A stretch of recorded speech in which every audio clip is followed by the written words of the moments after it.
السلام علیکم ورحمۃ اللہ وبرکاتہ نحمدہ ونصلی علی رسولہ الکریم اما بعد فاعوذ باللہ من الشیطان الرجیم بسم اللہ الرحمن الرحیم رب اشرح لی صدری ویسر لی امری واحلل عقدۃ من لسانی یفقہوا قولی رب زدنی علما اللہم فقہنا فی الدین وعلمنا تأویل رب یسر ولا تعسر وتمم بالخیر اللهم انفعنا بما علمتنا وعلمنا ما ينفعنا وزدنا علما اللهم إنا نسألك علما نافعا وعملا متقبلا ورزقا حلالا طيبا واسعا اللهم أحسن عاقبتنا في الأمور كلها وأجرنا من خزي الدنيا وعذاب الآخرة آمین۔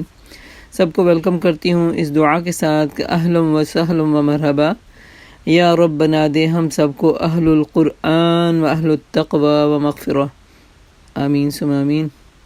سورۃ یونس مکی صورت ہے، اور ہم سب کو پتہ ہے مکی صورت میں عقیدہ توحید کے اوپر بھرپور زور ہوتا ہے اور آخرت کی یقین دہانی کرائی جاتی ہے کہ دنیا میں جو آیا ہے اس نے واپس جانا ہی جانا ہے۔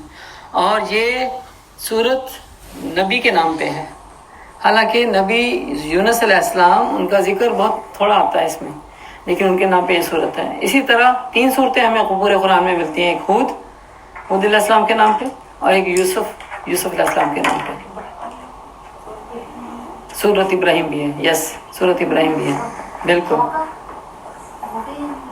نہیں توحہ کے بارے میں نہیں مجھے پتا، بالکل نہیں۔ تو 4 صورتیں چلے ہیں کہ نبیوں کے نام پہ ہیں، ٹھیک ہے۔ اور سب سے پہلے یہاں پہ عقیدہ توحید کو جہاں اللہ تعالیٰ نے صاف واضح کلیئر کرنا ہے، وہاں پہ اپنے نبی کی شہادت بھی دے رہے ہیں کہ اللہ کے چنے ہوئے جو نبی ہیں نا وہ اللہ کی مرضی کے بندے ہیں۔ لوگ اس میں ڈاؤٹ نہ کریں کہ خدا نخواستہ وہ جو کہتے ہیں نا شاید وہ خود ہی بن گئے ہیں یا کس طرح، اللہ کی سلیکشن میں ہیں۔ الف لام را، بسم اللہ الرحمن الرحیم، الف لام را، تلک آیات الکتاب الحکیم، أكان للناس عجبا أن أوحينا إلى رجل منهم أن أنذر الناس وبشر الذين آمنوا أن لهم قدم صدق عند ربهم قال الكافرون إن هذا لساحر مبين۔ شروع کرتی ہوں اللہ کے بابرکت نام سے جو نہایت رحم کرنے والا مہربان ہے۔ الف لام را، یہ اس کتاب کی آیات ہیں جو حکمت اور دانش سے لبریز ہیں۔ حکمت انسان کی گمگشتہ متاع ہوتی ہے، جس کو مل گئی وہ کامیاب ہو گیا۔ دین کی سمجھ، اس پہ عمل کرنا اور صحیح وقت میں صحیح فیصلہ کرنا، اور سب سے بڑی بات ہے کہ اللہ کے نبی صلی اللہ علیہ وسلم کو فالو کرنا، یہ حکمت ہے۔ تو اللہ کہتے ہیں یہاں بھی حکمت اور دانش کی باتیں ہیں۔ کیا لوگوں کے لیے یہ عجیب بات ہوگی ہے کہ ہم نے خود انہی میں سے ایک آدمی کو اشارہ کیا کہ وہ غفلت میں پڑے ہوئے تھے، لوگوں کو چونکا دیں، یعنی اپنے نبی کو مبعوث کیا ان میں، اور جو مان لے ان کو خوشخبری دے دے اور ان کے لیے ان کے رب کے پاس سچی عزت اور سرفرازی ہے۔ اور کیا یہی بات ہے جس پر منکرین نے کہا تھا یہ شخص تو کھلا جادوگر ہے؟ سچائی کو مان لیں، اپنا لیں، اللہ کے ہاں بڑی خوشخبریاں ہیں۔ اور خدا نہ خواستہ ان تعویلات کے پیچھے جانا ہے جو منکرین حق نے کہی تھی، تو پھر دیکھیں کہاں جا رہے ہیں۔ حقیقت یہ ہے ان ربکم اللہ الذی خلق السماوات والارض، حقیقت یہ ہے کہ تمہارا رب وہی اللہ ہے جس نے آسمان اور زمین کو 6 دنوں میں پیدا کیا، پھر تخت حکومت پر جلوہ گر ہوا، کائنات کا انتظام چلا رہا ہے، کوئی سفارش کرنے والا نہیں ہے الا یہ کہ اس کی اجازت کے بعد شفاعت کرے۔ اور ہم جھوٹے آسرے لگا کے بیٹھے ہوتے ہیں کہ چونکہ ہم امت محمد ہیں تو نبی کی سفارش ملے گی، جہنم سے نکل ہی آئیں گے، اور جانے کا بھی حوصلہ رکھتے ہیں، لا حول ولا قوت۔ اتنے گناہ گار ہیں اور اتنا اندازہ بھی ہے کہ گناہ گار ہیں، جہنم میں جائیں گے، اور پھر یہ سمجھتے ہیں کہ وہ جو شفاعت کبریٰ آنی ہے نا اللہ کے نبی کی طرف سے، تو وہ ملے گی ضرور ہمیں، اور ہے کہ ہم نکل آئیں گے۔ تو اللہ کیا کہتے ہیں، شفاعت کبریٰ بھی تبھی نصیب ہوگی جب اللہ کی طرف سے ان کو حکم ہوگا، اور ان کو حکم اس کے لیے ہوگا تبھی ہوگا، ورنہ تو نہیں ہوگی۔ یہی اللہ تمہارا رب ہے، لہٰذا تم اسی کی عبادت کرو، پھر کیا تم ہوش میں نہیں آؤ گے؟ افلا تذکرون الیہ مرجعکم جمیعا، اسی کی طرف تم سب کو پلٹ کر جانا ہے. وعد اللہ حقا، یہ اللہ کا سچا پکا وعدہ ہے. بے شک پیدائش کے ابتدا وہی کرتا ہے اور وہی دوبارہ پیدا بھی کرے گا، تاکہ جو لوگ ایمان لائے اور جنہوں نے نیک اعمال کیے ان کو پورے انصاف کے ساتھ جزا دے دے. جنہوں نے کفر کا رویہ اختیار کیا ان کے لیے کیا ہوگا؟ کھولتا ہوا پانی پئیں گے. گرم سڑتا ہوا پانی انسان لے کے کبھی چائے کا سخت تپتا ہوا گھونٹ منہ پہ چلا جائے نا تو انسان کا تالو زبان جل جاتی ہے، اور دردناک سزا بھگتیں گے اس انکار حق کی پاداش میں جو وہ کرتے رہے.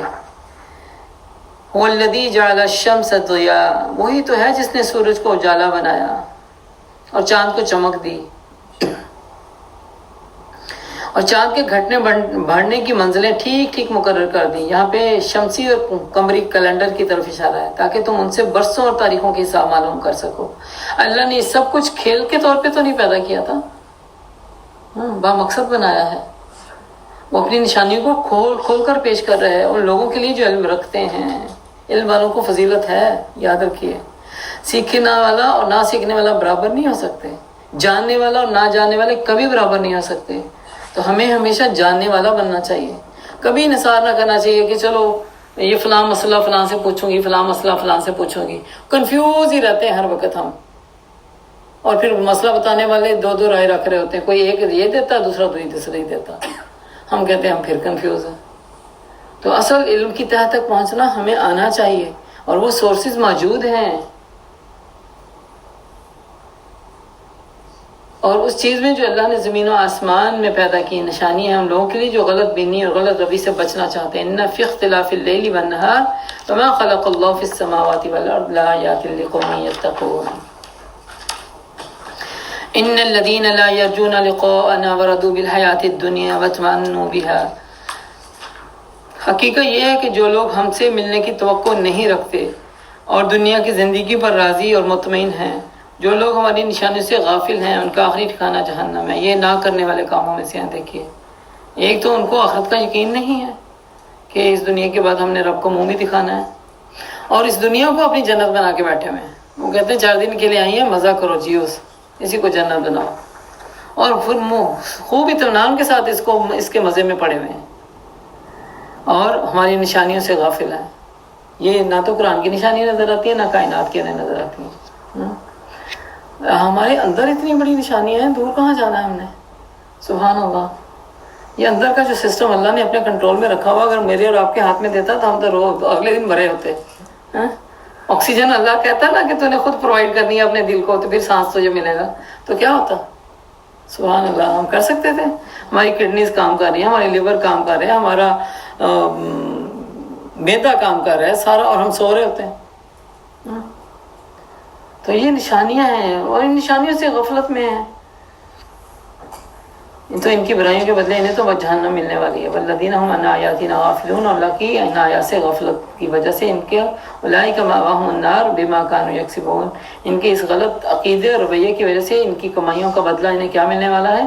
ہمیشہ کی نار، ٹھکانہ ان کا نار، آگ. اور یہ بھی حقیقت ہے کہ جو لوگ ایمان لائیں، جنہوں نے ان کی صداقتوں کو قبول کر لیا اور عمل الصالحات کیے، یہدیہم ربہم بایمانہم، یہ بہت آنریبل کام ہے. انسان اللہ تعالیٰ کیا کہتے ہیں ان کو پھر کہ تجری من تحتہم الانہار فی جنات النعیم، ایسی جنتوں میں پہنچائے گا اللہ جن کے پیچھے نیچے نہریں بہتی ہوں گی. دیکھیں دنیا میں نا انسان ایمان والا ہو کے بھی یہ نہیں ہو سکتا کہ اس کو دنیا میں کوئی غم اور ہم نہیں ملے گا. وہ تو ملے گا لیکن ٹیمپریلی ہوگا نا، دنیا کے ساتھ ہی ہے. جیسے انسان اسی کے ساتھ تو آزمایا جا رہا. نبی پاک صلی اللہ علیہ وسلم کے بیٹے دنیا سے رخصت ہوتے ہیں، اب غم زدہ ہوئے تھے. اسی طرح ہمارا بھی جو ہے ہمارے اوپر بھی غم اور ہم آتا رہے گا، لیکن ٹارگٹ جو ہے انسان کا جو مقصد ہے نا وہ آگے نہیں، ہدف. وہ ایسا نہیں کہ غم آیا تو انسان اپنے ہدف سے پیچھے ہٹ جائے.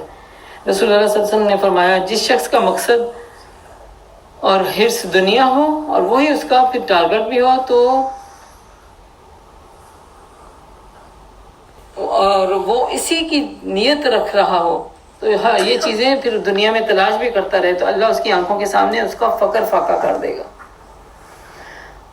اتنا کمانے اور پانے کے باوجود روتا رہتا ہے، پوری نہیں پڑ رہی، پوری نہیں پڑ رہی، پوری نہیں پڑ رہی. اور باوجود اس کے اور محتاجی میں رہتا ہے، ہر وقت روتا رہتا ہے کہ مشکل بڑی ہے، پوری نہیں پڑ رہی۔ اور دوسرا کیریکٹر ہے جن کو اللہ تعالیٰ کہتے ہیں، پھر اس کی ایک اور بات ہے، اللہ کے نبی نے کہا کہ اس کے معاملات ہم اس کے سامنے بکھیر دیتے ہیں، یعنی وہ کام سے مٹتا اس کے کام سے مٹتے نہیں، حالانکہ اس کو ملنا اتنا ہی تھا جتنا اس نے کے مقدر میں لکھا گیا تھا۔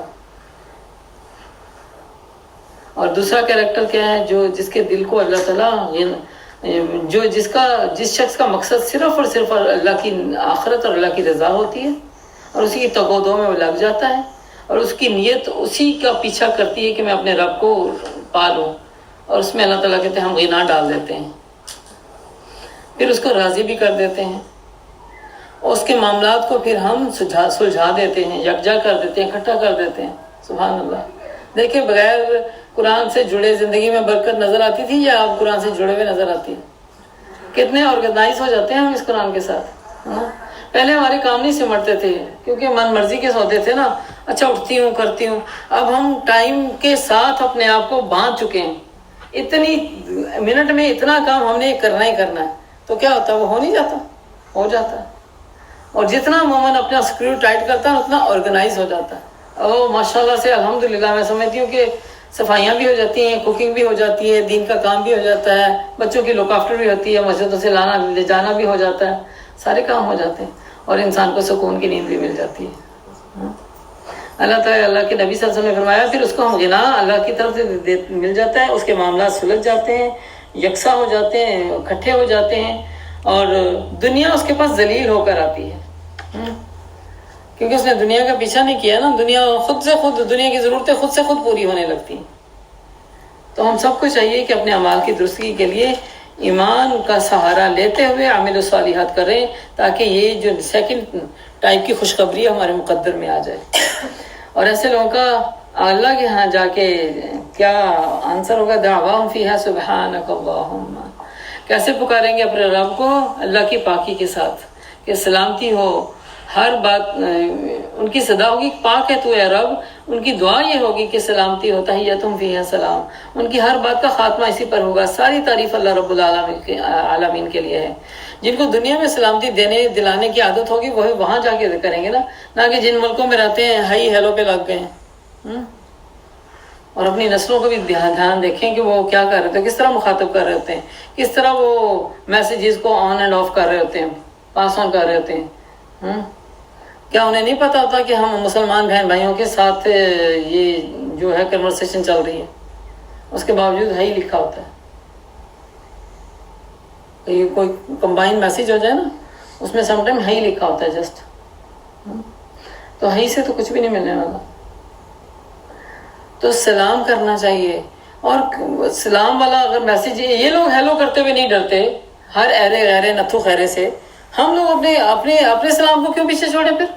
اور کتنے شیطان نے سجھایا ہوا کہ ان کو سلام نہیں کرنا چاہیے، کیوں؟ آپ اپنی نیکی کیوں ضائع کریں؟ سلامتی کی دعا دینا تو امن میں آنا ہے نا، ہاں؟ آپ امن کی دعا دے رہے ہیں، ہو سکتا ہے آپ کے سلام دینے سے ان کا دل بھی پسیج جائے، وہ بھی ایمان کی طرف آ جائے۔ مومن کا کریکٹر تو ایسا ہونا چاہیے نا، صلح والا۔ اور شیطان نے کیا سجھایا ہوا ہے کہ کافروں کو، اور لوگ مسئلے پوچھتے ہیں، کوئی ہمیں نظر آ جائے تو ان کو ہم سلام کریں یا نہ کریں؟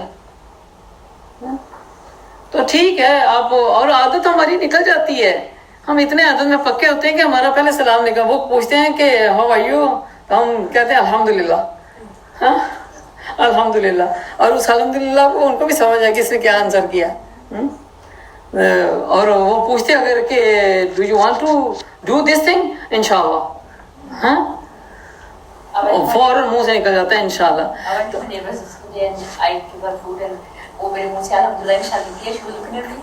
ہاں، ایسے وہ ان کو بھی پہچان ہونے لگتی ہے، تو یہ بھی ایک دعویٰ ہے نا کہ آپ کا کیریکٹر کیسا ہے۔ تو وہاں پہ سلامتی کی دعائیں ہوگی، اللہ کی پاکی بیان ہو رہی ہوگی، اور کہیں گے آخر دعواہم ان الحمدللہ رب العالمین۔ ہمارا تو بس آخری کلمہ ہی ہے کہ اللہ تیرا شکر ہے جو رب العالمین ہے، ہم اس قابل نہیں تھے، تو نے یہاں تک پہنچا دیا ہمیں۔ سبحان اللہ۔ ابن جریر کہتے ہیں، فرمایا جس کو ہدایت ملی وہ اپنی قبر سے اٹھے گا تو اس کا عمل اس کی اچھی شکل و صورت میں، خوشبو میں متشل ہو، اس کے ساتھ ہو جائے گا، یعنی اس کے ساتھ شامل ہو جائے گا، یعنی اچھا عمل شکل میں بھی اور خوشبو میں آئے گا، اور وہ عمل اپنے ساتھی سے گلے ملے گا اور اسے بھلائیوں کی خوشخبری بھی دے گا۔ وہ پوچھے گا تم کون ہو؟ وہ کہے گا میں تمہارا عمل ہوں، یعنی جس کا وہ اس کا ہم شکل بن کے آ جائے گا، یعنی اس کے عمل شکل کی اختیار کر کے اس کے پاس آ جائیں گے۔ وہ آگے روشنی کرے گا یہاں تک کہ اس کو جنت میں داخل کروا دے گا۔ اب ہمیں ڈر لگتا ہے نا قبر میں تنہائیوں سے، تو اللہ کا وعدہ، اللہ کے نبی کا وعدہ ہے اچھے عمل کرو، یہ تمہارا ساتھی بن جائیں گے، اکیلا نہیں چھوڑیں گے۔ قرآن کی تلاوت اور اس کی انڈرسٹینڈنگ، عمل کو لازم پکڑ لو، قرآن ایک خوبصورت انسان کی شکل میں سامنے آ جائے گا، نورانی چہرے کے ساتھ، اور حشر کے میدان میں بھی یہ عمل ساتھ ہوگا اور امن چین سکون دلوائے گا۔ تو اللہ کے نبی نے فرمایا اس چین اور سکون اور نور کو تم چاہو تو بڑھا لو، چاہو تو گھٹا لو، لیکن جس کا عمل برا ہوگا وہ بدبودار انسان اور بد شکل انسان اور بدبودار یعنی اسمیل کے ساتھ آئے گا اور اس کے اپنے مالک سے چمٹ جائے گا یہاں تک کہ اس کو جہنم میں گرا کے رکھے گا۔ تو اس کا مطلب ہے کہ قبر میں جاتے ہی ہمارے اعمال ہمارے ساتھ ہو جائیں گے۔ تو مومن کی مثال تو فرمایا اللہ کے نبی صلی اللہ علیہ وسلم نے، مومن کی مثال گویا 3 دوستوں کی طرح ہے۔ اس کے 3 دوست ہوتے ہیں ایک مومن کے، ایک مال اس کا، ایک اس کا مال وہ کہے گا کہ اپنی چاہت کے مطابق لے لے، یعنی جو اس نے دنیا میں دیا ہوگا وہ اس کے ساتھ، دنیا میں اللہ کی راہ میں خرچ کیا ہوگا وہ اس کی ساتھ ہو جائے گا، اور جو دنیا میں رہے گا وہ پیچھے وارثوں کا بن جائے گا، یعنی۔ تو دوسرا کہے گا کہ میں تیرے ساتھ ہوں مگر جب تو مر جائے گا، دوسرا کہے گا نہیں میں تیرے ساتھ ہوں مگر جب تو مر جائے گا تو میں الگ ہو جاؤں گا۔ مثلاً یہ کون ہے کہ اولادیں ایسی ہوتی ہیں نا، ساتھ قبر میں دفنا کے باہر آ جاتی ہیں، اگر وہ نیک ہے تو یقیناً ان کا بھی ثواب جاریہ۔ اللہ تعالیٰ سے دعا کرتی ہوں کہ ہمیں اپنے والدین کے لیے ثواب جاریہ بنائے اور ہماری اولادوں کو ہمارے لیے۔ اور تیسرا کہتا ہے ساتھی اس کا کہ میں تیرے ساتھ ہوں اور ساتھ ہی نکلوں گا، وہ ہے نیک عمل، وہ ہمیشہ ساتھ رہے گا اور ساتھ ہی نکلے گا۔ اللہ اکبر۔ تو یہ قرآن جو ہم پڑھتے ہیں اس سے تعلق رکھتے ہیں، یہ بھی خوشنما خوبصورت دل فریب انسان کی شکل میں حاضر ہو جائے گا، اور اس وقت انسان کو پھر بڑی کمپینین شپ ملے گی اس سے، ایک انسان تنہا فیل نہیں کرے گا۔ وَلَوْ يُعَجِّلُ اللَّهُ لِلنَّاسِ الشَّرَّ اسْتِعْجَالَهُمْ، اگر کہیں اللہ لوگوں کے ساتھ برا معاملہ کرنے میں اتنی جلدی کرتا جتنی یہ دنیا کی بھلائی مانگنے میں جلدی کرتے ہیں، تو ان کی مہلت عمل کبھی کی ختم کر دی گئی ہوتی، مگر ہمارا طریقہ یہ نہیں ہے۔ اس لیے ہم لوگوں کو جو ہم سے ملنے کی توقع نہیں رکھتے ان کی سرکشی میں بھٹکنے کے لیے چھوڑ دیتے ہیں۔ اس سے پتہ چلتا ہے کہ جب انسان بعض اوقات بددعائیں کرتا ہے نا کسی کے لیے، دل سے دکھی ہوتا ہے، اللہ کہتے ہیں اگر وہ بددعائیں ہم تمہاری سن لیتے تو دنیا میں کوئی بندہ نہ رہتا، تو وہ بددعائیں جلدی سنی نہیں جاتی نا، یہ بھی اللہ کا رحم ہے، بری دعائیں سنی نہیں جاتی کسی کے لیے۔ انسان کہتے ہیں نا اس کی زندگی کو ختم کرنے کی دعائیں کر رہا ہے، ایسی دشمنی آ گئی، اللہ کہتے ہیں ایسی دعائیں ہم قبول نہیں کرتے، لیکن نیک دعائیں قبول ہوتی ہیں۔ یہاں پہ وہی بات ہو رہی ہے کہ اگر تمہاری جلدی مانگنے والی بھلائی ہے، تم اپنی طرف سے دنیا کی کچھ بھلائی دیکھ رہے ہو اور کسی کا نقصان اٹھانے کے تلے ہوئے اور اس کے لیے بد دعائیں کر رہے ہو، اپنے لیے بھلائیاں مانگ رہے ہو، اگر یہ تمہاری دعائیں سن لیتے تو کبھی کی مہلت عمل تو ختم کر دی گئی ہوتی۔ انسان کا حال یہ ہے کہ جب اس پر کوئی سخت وقت آتا ہے تو کھڑے بیٹھے لیٹے ہم کو پکارتا ہے، مگر جب اس کی مصیبت ہم ٹال دیتے ہیں تو ایسا نکل جاتا ہے گویا اس نے کبھی کسی برے وقت میں ہمیں پکارا ہی نہیں تھا۔ اور وہ دیکھیں تنگی پریشانی میں ہر انسان جو ہے نا نکل جاتا ہے اپنی سستیوں سے، اپنی جو کہتے ہیں نا نافرمانیاں ہوتی ہیں اس سے، لاپرواہیاں ہوتی ہیں اس سے نکل کے ایک اللہ والا ہو کے رہتا ہے کیا، اور اپنی غلطیاں بھی جو ٹیمپریلی اس کے سامنے نظر آ رہی ہوتی ہے نا اس سے معافیاں مانگتا ہے کہ اللہ واقعی مجھے پتہ ہے میں کل تک نمازیں نہیں پڑھ رہی تھی نا، یہ سختی میری ہے، اس میں میں اب توبہ کرتی ہوں نمازیں پڑھوں گی، مجھے بس اس پریشانی سے نکال دے۔ اور پریشانی تو انسان کے کہتے ہیں نا جان حلق تک لے آتی ہے، اور پریشانی کوئی بھی ہو سکتی ہے، آپ کے رہنے کے گھر کو کوئی کہہ دے کہ میں نے کک مار کے آپ کو نکال دینا ہے یہاں سے، کدھر جائیں گے آپ؟ پریشانیاں تو ہوتی ہیں نا، اور اس طرح کی اور دوسری پریشانیاں. تو پھر اللہ کہتے کھڑے بیٹھے لیٹے اٹھتے بیٹھتے اللہ کو یاد کرتا ہے، لیکن جب پریشانی سے اللہ نکال دیتے ہیں تو گویا بھول ہی جاتا ہے کہ اس نے کبھی برے وقت میں ہمیں پکارا تھا. اس طرح ہاتھ سے گزر جانے والوں کے لیے ان کی کرتوت اللہ نے خوشنما بنا کے رکھ دیے گئے ہیں. لوگوں تم سے پہلے کی قوموں کو جو اپنے اپنے زمانے میں برسر عروج تھی ہم نے ہلاک کر دیا جب انہوں نے ظلم کی روش اختیار کی، اور ان کے رسول ان کے پاس بھی کھلی کھلی نشانیاں بھی لے کر آئے تھے اور انہوں نے ایمان لا کر ہی نہ دیا. اس طرح ہم مجرموں کو ان کے جرائم کا بدلہ ضرور دیں گے. اب ان کے بعد ہم نے تم کو زمین میں اس کی جگہ دے دی، تمہیں جانشین بنا دیا. ثم جعلناکم خلائف فی الارض، اب تم ہو جانشین. اور تاکہ اللہ دیکھے تم کیسے عمل کرتے ہو. لننظر کیف تعملون. تو اللہ تعالیٰ سے دعا کرتی ہوں اللہ تعالیٰ ہمیں اتنا خوبصورت منصب اگر دیا تو ہمیں اس کے اس حق کو نبھانے والا اور لاج رکھنے والا بنا دے، اور اس کے لیے شعوری طور پہ ہمیں عقل سمجھ ہوگی تو ہم یہ کام کر سکتے ہیں. آخر دعوانا الحمدللہ رب العالمین. اس دعا کے ساتھ کہ الہی جو کچھ ہم نے سیکھا سمجھا پڑھا ہے اس پہ عمل کی توفیق عطا فرما. یا اللہ ہمیں علم سیکھنے سکھانے اور اس کو حاصل کرنے کا شوق عطا فرما، علم نافع عطا فرما، اور عامل الصالحات سے زندگیوں کو خوبصورت بنانے والا بنا دے، ایمان پہ ثابت قدمی دے، سعادت مندی کی زندگی دے. یا اللہ فرما برداری کی زندگی دے. یا اللہ تو ہمیں اپنے والدین کے لیے اور ہمارے بچوں کو ہمارے لیے ثواب جاریہ بنا دے. یا الہی ہمیں جنت النعیم کے وارث بنا دے. یا اللہ ہمیں ان خوش نصیب لوگوں میں شامل فرما جن کا آخری کلمہ یہ ہوگا کہ آخر دعواہم ان الحمدللہ رب العالمین. یا اللہ ہمیں جنتوں کے وارث بنا دے، جنت الفردوس ہمارے مقدر میں کر دے. یا اللہ اپنے رضا کے کاموں میں مصروف فرما. یا اللہ جو تو نے ہمیں جانشینی کا منصب عطا کیا ہے، خلافت کا منصب عطا کیا ہے، اس کو بہترین اور احسن طریقے سے ادا کرنے والا بنا دے، امر بالمعروف و نہی عن المنکر کرنے والا بنا دے. یا اللہ تو ہماری مدد فرما، نیک لوگوں کا ساتھ دے دے. آمین ثم آمین یا رب العالمین. سبحانک اللہم و بحمدک نشہد ان لا الہ الا انت نستغفرک و نتوب الیک. سبحان ربک رب العزة عما یصفون وسلام علی المرسلین والحمد للہ رب العالمین. السلام علیکم ورحمۃ اللہ وبرکاتہ.